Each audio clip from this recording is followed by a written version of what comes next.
When you compare this story of delay, tension, threats, and fear to simply redeeming your mutual fund portfolio by tapping a few keys on your laptop, you begin to understand that an investment is not just about a high return.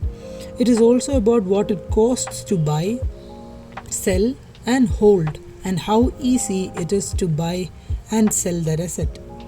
Another factor that appeals to me about mutual fund is the sheer ease of transaction.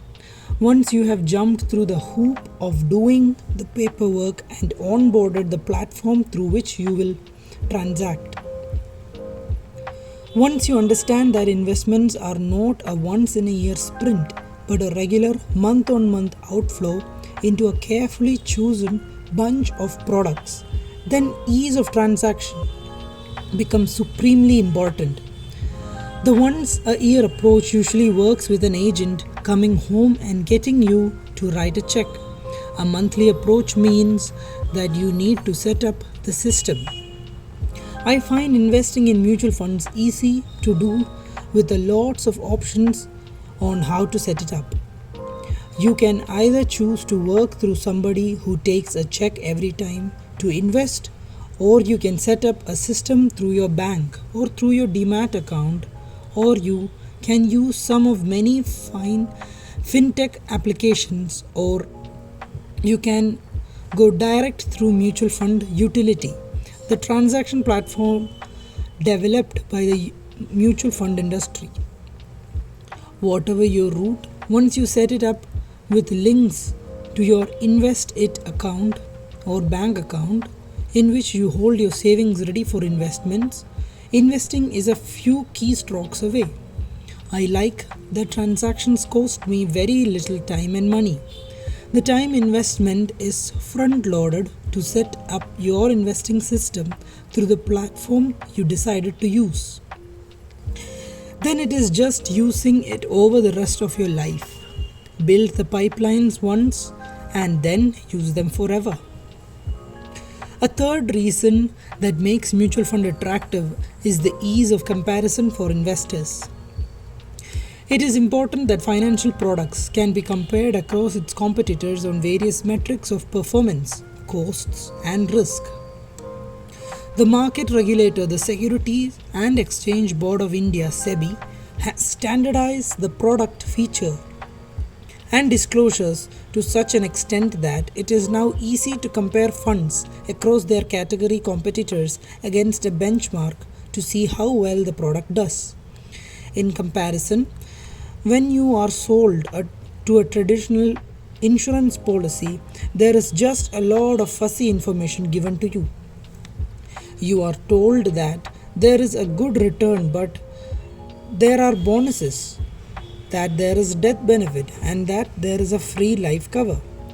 But if you want to compare these features across various similar policies, it is very difficult to do so.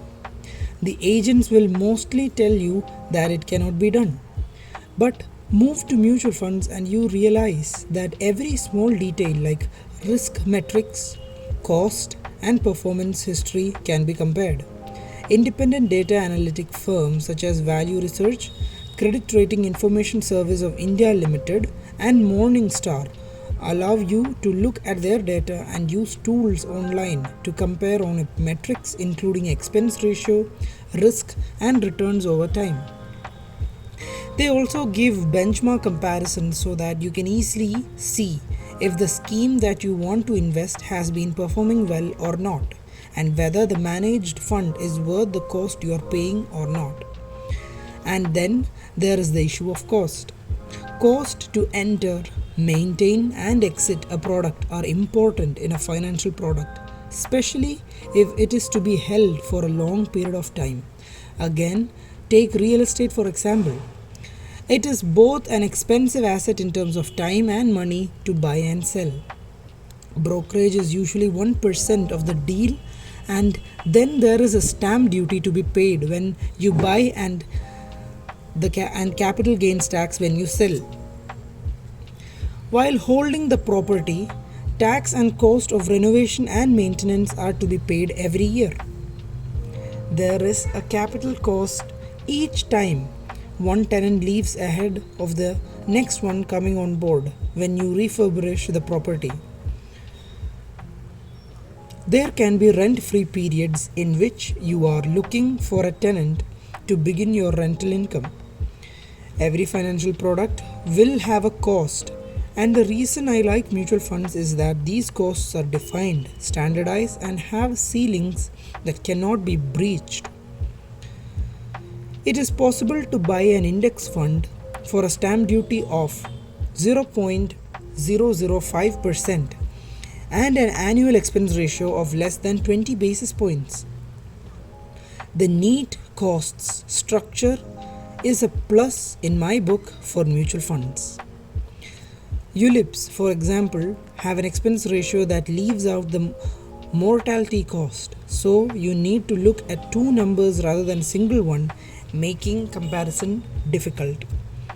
A fifth plus is the automatic diversification that a mutual fund scheme provides. A large cap scheme usually invests in 50 to 70 stocks. The probability of all 50 stocks losing value together is very low. Some business will do well, some won't, and on an average, the return will be fairly near the index return.